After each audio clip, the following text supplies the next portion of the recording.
Na pragu smo 16. stoljeća, u Europi se već naveliko tiskaju knjige, a kod nas se objavljuje prva datirana inkunabola Lekcionar Bernardina Splićanina.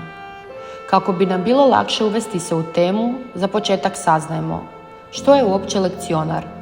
Lekcionar je knjiga koja sadržava svetopisamske odlomke koji se čitaju na misi. Sada kada smo razjasnili početni pojam, vratimo se na naš lekcionar Bernardina Splićanina.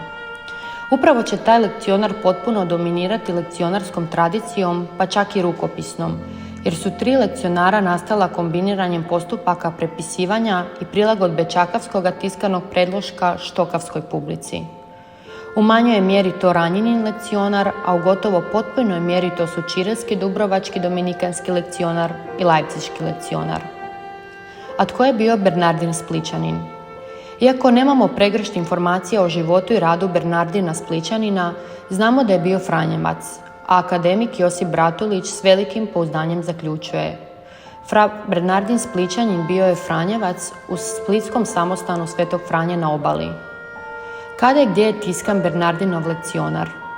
Tiskan je 1495. godine u tadašnjoj prijestolnici tiskarstva, Veneciji, u tiskari Damjana iz Milana.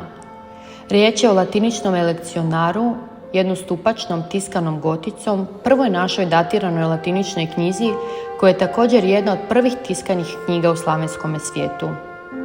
Knjiga ne sadržava ilustracije, a rubrike, mahom pisane latinskim jezikom, otisnute su crvenom bojom za razliku od ostalog teksta koji je otisnut crnom bojom. Postoje li danas sačuvani primjerci? Sačuvana su samo 3 primjerka te knjige, a još je jedan poznat iz literature, ali je nažalost uništen u II. Svjetskom ratu. Taj uništeni primjerak poslužio je Tomi Maretiću za kritičko izdanje iz 1885. godine. Maretić je dokazivao da Bernardin Splićanin nije bio pisac, nego samo urednik i izdavač knjige. Smatra se da se o Bernardinovoj ulozi zapravo može govoriti samo neodređeno, kao uredniku, što ne znači da on nije mogao utjecati na tekst kao redaktor. Ali kako je Maretić dobro pokazao, ne može se braniti mišljenje da je upravo on radio novi prijevod. Iz svega navedenog zaključujemo kako je lekcionar Bernardina Splićanina iznimno važan jer nam svjedoči o vrlo ranom tiskanju knjiga u slavenskome, to jest hrvatskome svijetu, a kako je riječ o utjecajnome biblijskome tekstu na narodnome jeziku koji se u različitim prijepisima i pretiscima širio duž čitavoga današnjeg hrvatskoga nacionalnog prostora, možemo utvrditi da se ta knjiga, uz određene glagolske i čirilske iz istoga vremena, također polaže u temelje hrvatskoga književnoga, jezičnoga i kulturnoga identiteta.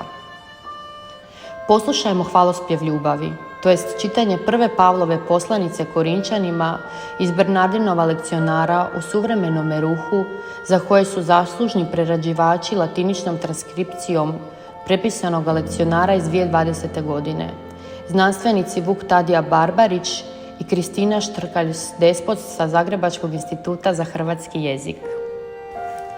Ako bih jazici človječka mi govoril, ali anjelski mi, a milošće ne imajući, učinio sam kako ono mido ko zvuči, ali cimbalki tutnje.